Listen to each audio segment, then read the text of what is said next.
pertanyaan sederhananya adalah gimana sih cara kita menghadapi itu? Saya juga lagi belajar, ini bukan kata saya ya, tapi saya coba merangkum dari beberapa hadis, dari beberapa ayat. Mudah-mudahan ini jadi semacam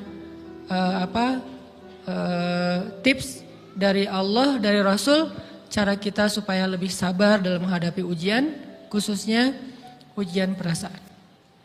Pertama, saya mengambil dari hadis riwayat yang diriwayatkan dari Abu Hurairah, hadis Hasan. Nabi SAW mengatakan, "Ma yazalul bala'u bil mu'mini wal mu'minati fi nafsihi wa waladihi wa malihi hatta yalqallaha ta'ala wa ma alaihi khati'ah." Tidaklah seseorang selesai diuji, baik dia laki-laki, orang yang beriman, atau perempuan yang beriman, baik itu ujiannya terjadi pada dirinya, atau melalui anaknya, atau melalui hartanya. Artinya ujian harta, ujian fisik, ujian perasaan, sampai dia bertemu dengan Allah dan dia tidak punya dosa. Apa maksud dari hadis ini? Ujian itu tidak akan berakhir kecuali kalau dosa kita sudah habis. Allah akan menguji kita terus untuk membersihkan diri kita dari dosa. Sehingga yang harus kita coba bangun awareness dalam diri kita kalau lagi diuji, Allah pengen membersihkan dosa saya nih. Sehingga kita ridho dengan ujian, bukan ikhlas ya. Kalau ikhlas ibadah, kalau ujian ridho, rela. Saya ridho ya Allah walaupun ini berat.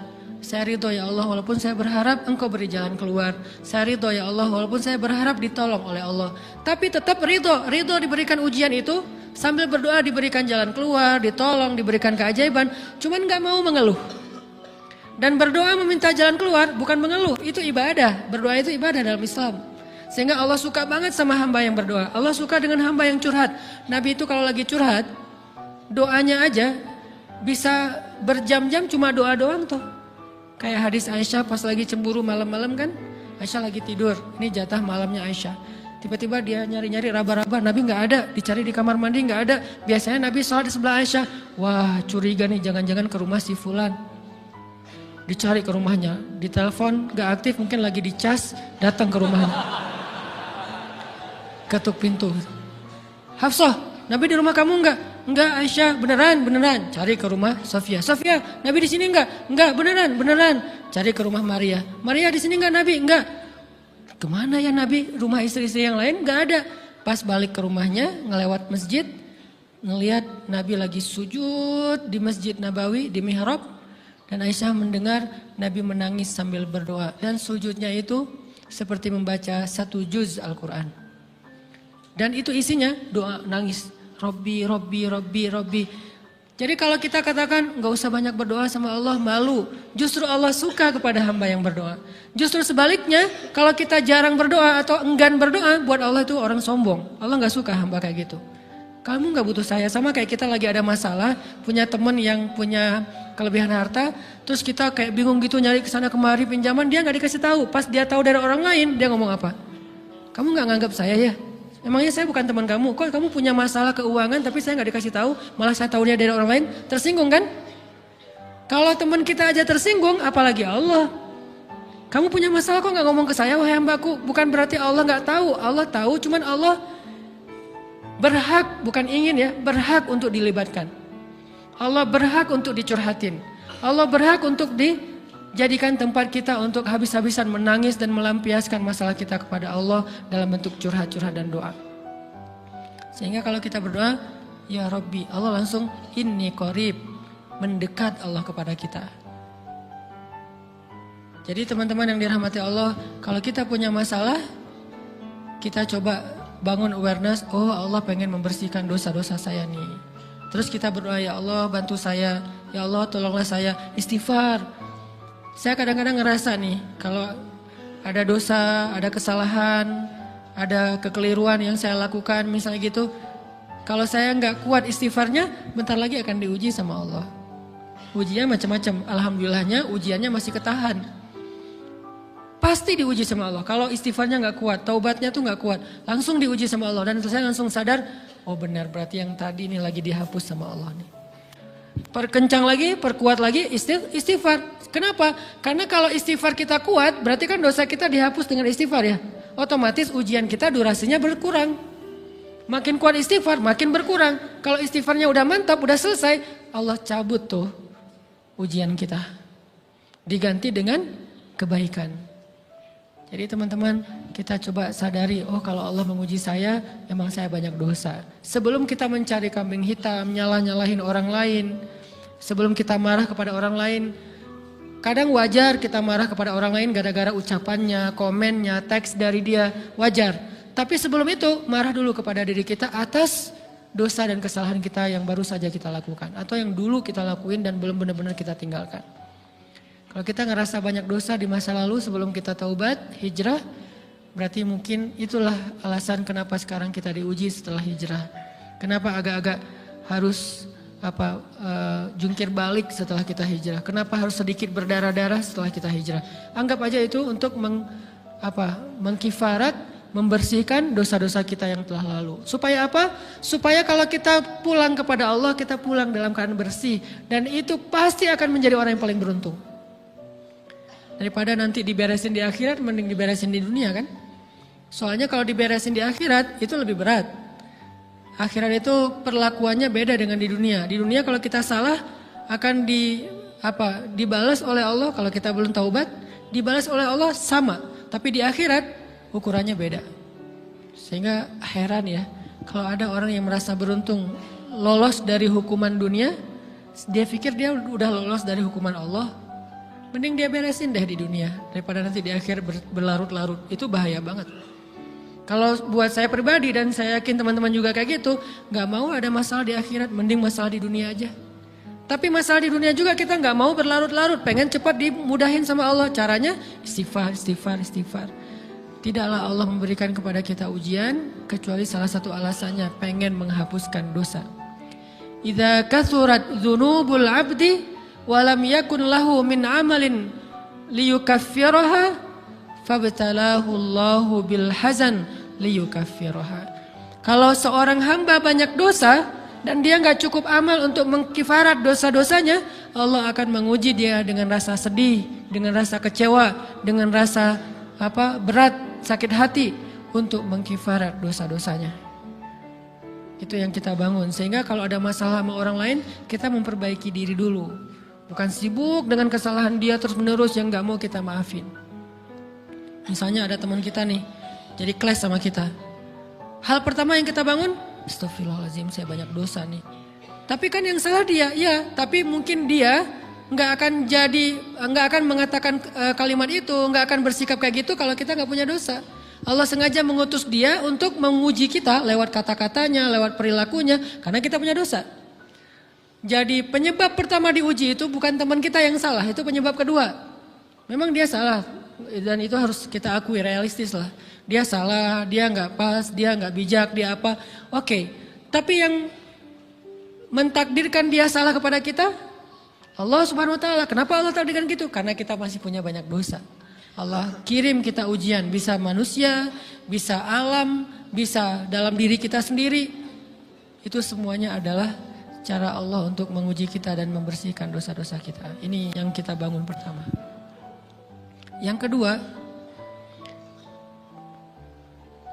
kata Nabi di dalam hadis Bukhari, "May yuridillahu bihi khairan." Yang terkenal kan yufaqihu fiddin, itu yang terkenal. Ternyata ada dua modelnya. Ada may yuridillahu bihi khairan yufaqihu fiddin. Siapa yang Allah pengen kasih dia kebaikan kebaikan, Allah akan buat dia mengerti halal dan haram. Itu berarti Allah sayang sama dia. Ini satu model hadis. Ada model yang kedua, mirip redaksinya. May yuridillahu bihi khairan yusib min. Hadis Bukhari. Siapa yang Allah pengen ngasih dia kebaikan, Allah uji. Hah? Kok gitu caranya? Ternyata kayak gitu rahasianya. May yuridillahu bihi khairan, may yuridillahu bihi khairan, siapa yang Allah pengen ngasih dia kebaikan, Allah kasih dia musibah atau ujian. Kenapa bisa seperti itu Ustaz? Fa inna ma'al usri yusra, Inna ma'al usri yusra. Seolah-olah Allah bilang di dalam ayat itu, kalau kalian mau dapat kemudahan, biasanya lewatnya kesusahan dulu. Kalau kalian pengen dapat keberuntungan, biasanya dapatnya kerugian dulu. Tapi keberuntungan dan kerugiannya pasti nggak sebanding. Keberuntungannya jauh lebih besar daripada kerugiannya. Kerugian itu kayak modal doang, DP. Jadi kalau kita mau dapat kejutan dari Allah, Allah kasih kita DP. DP-nya apa? Ujian. DP-nya musibah. DP-nya rasa nggak nyaman. Itu DP tuh. DP terhadap apa? DP dari Allah terhadap hadiah-hadiah besar yang Allah pengen ngasih ke kita setelahnya. Cuman banyak orang yang menolak DP ini. Sama kayak kita misalnya. Kalau kita mau ngasih dia hadiah, kita kasih dia kayak kejutan dulu. Dia lagi ulang tahun nih, disiram air dulu. Setelah itu dikasih hadiah-hadiah yang mahal. Rela gak disiram air demi hadiah? Rela, udah siramin lagi aja. Kalau setelahnya ada hadiah. Yang kita gak rela, kalau setelah disiram, disuruh bersih-bersih sendiri dan gak dikasih apa-apa, kan gak rela tuh. Berarti ini bab iman. Yakin gak kalau Allah tetap ngasih hadiah?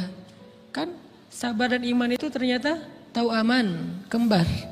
Kalau kita yakin Allah ngasih hadiah setelah ngasih kita DP ujian, ya kita akan sabar. Gak apa-apa deh, bentar lagi mau dikasih hadiah, digini-giniin juga gak masalah. Dibully, diapain sama Allah, biarin aja. Ya Allah saya sabar, kan bentar lagi mau dikasih hadiah nih. Ini masalah yakin. Tapi kalau kita gak yakin, apa sih maunya Allah gitu kan? Begitu kalimat ini keluar, maka yang muncul setelahnya adalah mengeluh, berputus asa, dan gak akan sabar menghadapi ujian. Ujian, kata Nabi, may yuridillahu bihi khairan, siapa yang Allah pengen kasih hadiah, siapa yang Allah pengen kasih kejutan, siapa yang Allah pengen kasih pertolongan, siapa yang Allah pengen kasih kebaikan, yusib min, Allah akan uji dia dulu. Ini sunnatullah. Sehingga kalau kita lagi diuji, yang kita lihat jangan ujiannya, apa setelah itu. Gimana ngelihatnya Ustaz gak kelihatan? Dengan mata hati. Istafti qalbak, tanya kepada hatimu, kelihatan gak? Dengan mata hati. Gimana ngelihat dengan mata hati? Dengan iman, saya percaya Allah pasti ngasih kebaikan setelah ini. Orang Allah sendiri yang ngomong, gak ada satu huruf pun di Al-Quran yang salah. Apalagi satu ayat, apalagi dua ayat. Fa inna ma'al usri yusra. Ditegesin lagi, inna ma'al usri yusra. Tapi usr dulu, baru yusr. Dikasih kesusahan sedikit, dikasih kemudahan yang banyak. Dikasih kesusahan sedikit, dikasih kemudahan yang banyak. Ini yang kita coba bangun tajdidul iman. Bangun memperbaharui yakin. Sehingga ketika kita diuji, sedih, wajar. Mengaduh sedikit bukan mengeluh ya. Kalau mengeluh kan nyalahin Allah. Kalau ngaduh, yang namanya orang dicubit kan itu ngaduh. Tapi kalau apa sih maunya Allah? Nah itu ngeluh. Antara mengadu dengan mengeluh berbeda. Mengaduh itu manusiawi. Sedih itu manusiawi. Air mata bahkan bukan hanya manusiawi, itu rahmat dari Allah. Orang yang gak bisa menangis itu yang bahaya. Kalau kita masih bisa menangis, berarti kita masih peka hatinya. Bukankah anak kecil paling sering menangis? Berarti hatinya peka. Siapa lagi selain anak kecil yang paling sering menangis? Cewek. Cowok itu emang gak punya perasaan, makanya jarang nangis. Cewek dikit-dikit nangis. Jangan bilang, cemen banget sih nangis apa, cengeng apa. Enggak, karena dia perasaannya lebih peka dari kita. Itulah kenapa Allah menitipkan bayi kepada perempuan. Kalau dititipin ke laki-laki hancur. Di balik kepekaan perempuan, di balik sensitifnya perempuan, di balik perasaannya yang luar biasa, di situ Allah Subhanahu wa taala menitipkan amanah, dia yang paling baik dalam merawat bayinya. Perempuan secara umum mungkin lebih banyak bicara daripada laki-laki ya. Walaupun ada orang yang perempuan pendiam banget, ada yang nggak ngomong sama sekali, misalnya diem-diem aja, ada. Tapi secara umum perempuan lebih banyak berucap daripada laki-laki. Emangnya ini kekurangan? Bukan. Ini kelebihan. Kalau dia berikan itu dalam hal yang tepat. Apa yang tepat? Mendidik anak. Justru karena perempuan banyak ngomong, lebih baik dalam mendidik anak daripada laki-laki. Laki-laki itu kurang mendidik, kurang mengedukasi kepada anak dengan usia tertentu karena dia jarang memahamkan.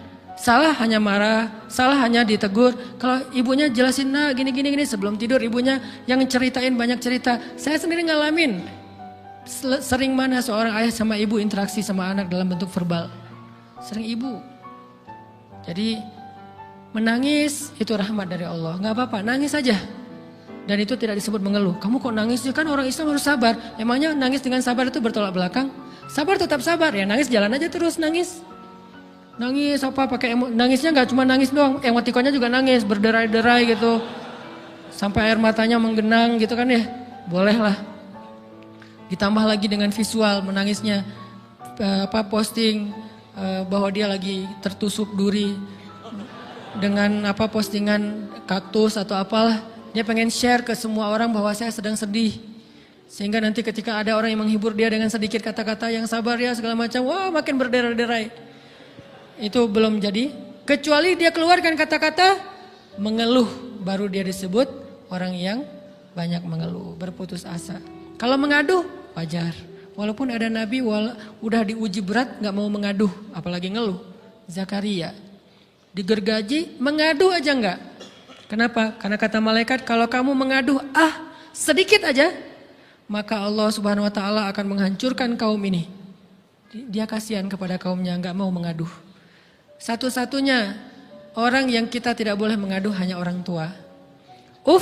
Atau itu mengeluh kalau untuk orang tua. Kalau yang lain gak disebut mengeluh. Kalau ke teman, males gak apa-apa. Jangan sering-sering tapi.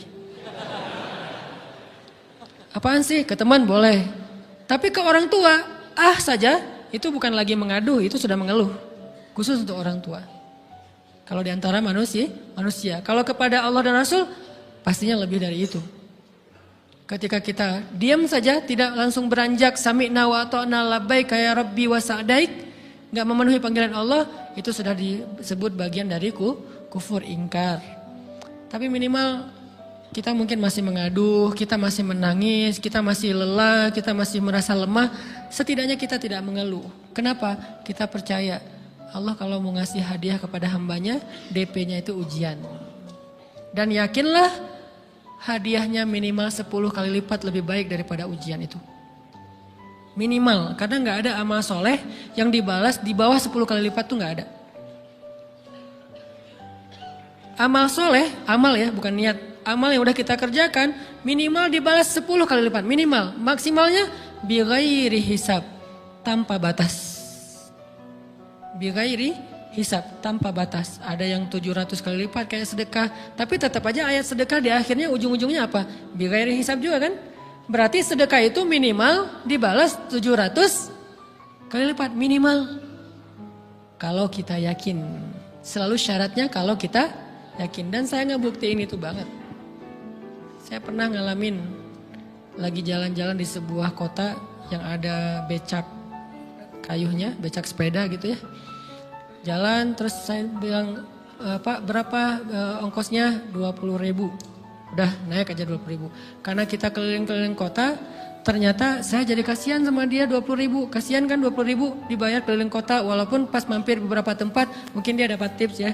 Tapi saya nggak tega gitu, dia cerita tentang anaknya lagi sekolah, apa segala macam, makin bikin baper kan. Pas selesai, saya kasih dia 100.000. Dari 20.000 dikasih 100.000 karena kasihan. Dan saya yakin, nggak mungkin sedekah itu sia-sia. Kan Nabi bersumpah kan, demi zat yang jiwaku di dalam genggamannya, tidak berkurang harta karena sedekah. Demi Allah, kata Nabi. Nggak berkurang harta karena sedekah. Berkurang harta karena belanja? Ya. Berkurang harta karena pacaran? Banget. Modal banget kan? Apalagi buat cowok. Tapi berkurang harta karena sedekah? Gak mungkin kata Nabi. Demi Allah gak berkurang harta karena sedekah. Berkurang harta karena istri? Enggak. Karena memberi kepada istri itu pahalanya lebih gede daripada sedekah. Makanya ngemodalin pacaran setelah nikah itu tumbuh berkah. Modal pacaran sebelum nikah itu apes. Jadi kalau pengen modal nih, ngemodalin cewek, traktir, ngapa-ngapain, bayarin, jangan sebelum nikah. Sebelum nikah jadi orang pelit aja, nggak apa-apa. Tapi setelah nikah, jor-joran ngasih, apalagi yang, bayarin semuanya. Kenapa? Pahalanya lebih gede daripada sedekah. Bahkan lebih gede daripada infak fi sabilillah. Seorang suami memberi nafkah istri, itu pahalanya terkadang lebih besar daripada kita berinfak untuk fi sabilillah, untuk korban perang. Saya heran kalau ada orang sedekahnya rajin tapi ke istrinya kikir, aneh, berarti dia gak ngerti konsep. Padahal memberi kepada istri itu selama itu kebutuhan pokok ya. dan sedikit entertain, nggak apa-apa asal nggak berlebihan, itu luar biasa. Makanya saya kalau jalan sama istri yang yang mana? Itu yang Onit suka. Oh ya, Onit suka. Kasih aja. Kenapa? Minta ini. Kasih. Selama ada kan kenapa nggak dikasih kan ya? Nanti Allah ganti. Makin rajin kita ngebayarin istri kita, ngebelanjain istri kita, makin Allah ngasih yang kita nggak pernah duga-duga. Sampai istri kita cemburu sama kita. Kok kamu duitnya banyak banget sih? Kan gara-gara aku sering ngasih ke kamu. Ya udah sini lain lagi. Mau ditransfer berapa gitu kan ya? Saya ngasih 100.000 ke si bapak. Dan saya yakin teman-teman sedekahnya pasti lebih dari itu karena 100.000 saya sebut. Kalau 1 juta ke atas saya nggak mau nyebut, malu dong, ria ya.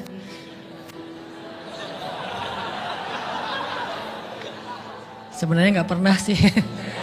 100.000 deh, karena kan kecil, saya kasih 100.000. Ternyata begitu saya kasih 100.000, dia doa. Nah ini nih pentingnya sedekah ke orang yang membutuhkan tapi nggak minta-minta, dia tulus. Dia langsung doa, ya Allah Pak mudah-mudahan rezekinya lancar, berkah, bertambah dan segala macam bahagia keluarganya. Doa-doa ini semuanya dikabulkan dalam hitungan hari. Pertama bertambah bahagia rumah tangganya, dapat kecupan dari istri. Dia nganggap suami saya cowok banget sih. Mulai 1 nih. 2, demi Allah selang 15 jam kalau nggak salah karena waktu itu malam, besok paginya ada orang yang ngejar-ngejar saya pengen ngasih hadiah. Ustadz saya pengen ketemu Ustadz. Maaf saya nggak bisa ketemu sekarang lagi rush, lagi tight schedule gitu-gitulah sok-sok gaya nggak jelas gitu ya. Terus Ustadz saya pengen banget ketemu, dia nggak ngomong pengen ketemu apa. Kalau dia bilang mau ngasih duit kan langsung saya prioritaskan kan ya. Berhubung dia nggak ngomong ya udahlah saya sok-sok jual mahal gitu. Tapi yang namanya rezeki kan gimana kita tolak dia datang kan. Saya nolak. Pokoknya sebentar aja 5 menit nggak akan ganggu waktu Ustadz. Ya udah besok pagi ya pas breakfast gitu. Pakai gaya-gaya dikit breakfast. Pas breakfast, oh ya siap Ustadz. Jam berapa? Jam 8. Udah janjian jam 8. Mungkin orangnya nih dengar live streaming, Pak jazakumullah khair jaza. Makasih banyak mudah-mudahan Allah tambahkan rezekinya. Terus beliau besok mau flight ke luar kota jam 8. Akhirnya ngubungin lagi malamnya, Pak Ustadz maaf gak bisa ketemu besok. Karena saya jam 8 itu jadwal terbang. Oh ya udah nggak apa-apa. Seneng dong saya nggak jadi ketemu kan. Tahu gitu kan nyesel saya tuh. Seneng. Besok pagi jam 6 Pak Ustadz. Alhamdulillah ternyata penerbangan saya di-delay ke jam 11. Allah delay penerbangannya demi ngasih rezeki buat saya. Kan luar biasa kan. Ini hikmah kepedean saya, kegeeran kepada Allah gitu. Di-delay demi saya. Kan kadang-kadang GR ya di depan Allah ya. Robbi akroman kan gitu ayatnya ya. Allah memuliakan saya dengan istighfar tetap. Akhirnya saya bisa ketemu Ustaz. Saya nggak baca WA-nya. Terlambat baca, baru baca jam 8. Dia udah mulai agak putus asa. Kayaknya udah gak mungkin ketemu nih. Jam 8 pas saya baca, ternyata orangnya nggak di delay. Ya udah saya balas, ya udah sekarang saya tunggu ya jam 9 maaf cuma sebentar. Nggak apa-apa Ustaz 5 menit. Datang dia. Datang ngasih apa coba? Ngasih duit 200 juta. Demi Allah, cuman berselang beberapa jam, saya tolak-tolak. Tahu gitu Pak, datang malam ini aja.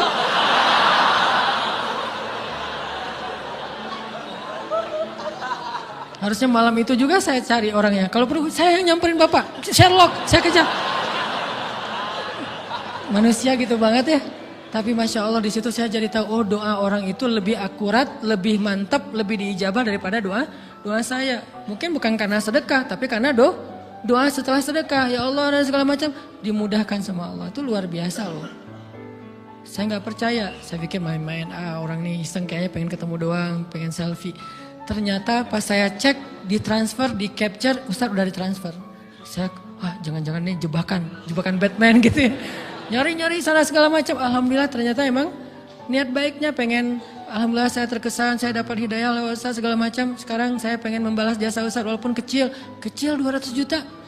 Untung saya nggak kaget dan kemudian pingsan. Pak 200 juta stroke kan ya bahaya, lebih mahal dari 200 juta. Ini keajaiban ya teman-teman. Jadi kita tuh, saya kan sering bilang keajaiban itu terjadi tergantung tingkat iman. Bukan saya udah soleh banget enggak. Saya belajar terus untuk yakin deh sama Allah. Modal kita tuh kan gini sebetulnya kan. Duit kita tuh banyak loh teman-teman. Cuman gak disimpan di bank, gak disimpan di saku. Disimpannya di sisi Allah. Bedanya apa sih?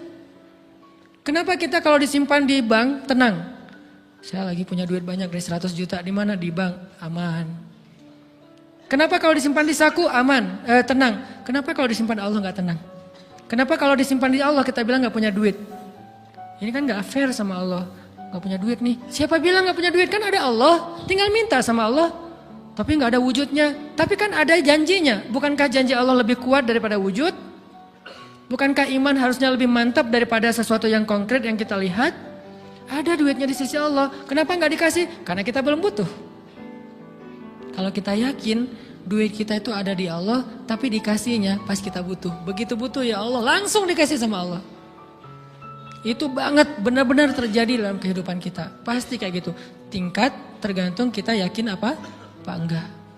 Nih, kalau Allah bilang, "May yuridillahu bihi khairan", Allah kalau pengen ngasih hadiah kepada seorang hamba, Allah kalau pengen ngasih kejutan kepada seorang hamba, yusib. Allah kasih dia ujian sedikit aja. وَلَنَبْلُوَنَّكُمْ بِشَيْءٍ sedikit بِشَيْءٍ مِنَ الْخَوْفِ وَالْجُوعِ وَنَقْصٍ مِنَ الْأَمْوَالِ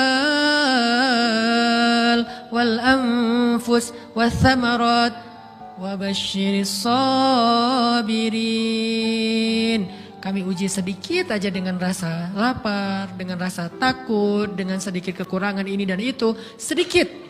Tapi wabasyiris sabirin, sampaikan kejutan kepada orang yang bersabar. Sampaikan kejutan kepada orang bersabar.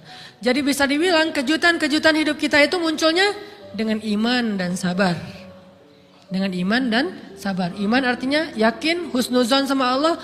Ana inda dhanni abdi bi. Aku tergantung prasangka hambaku kepadaku.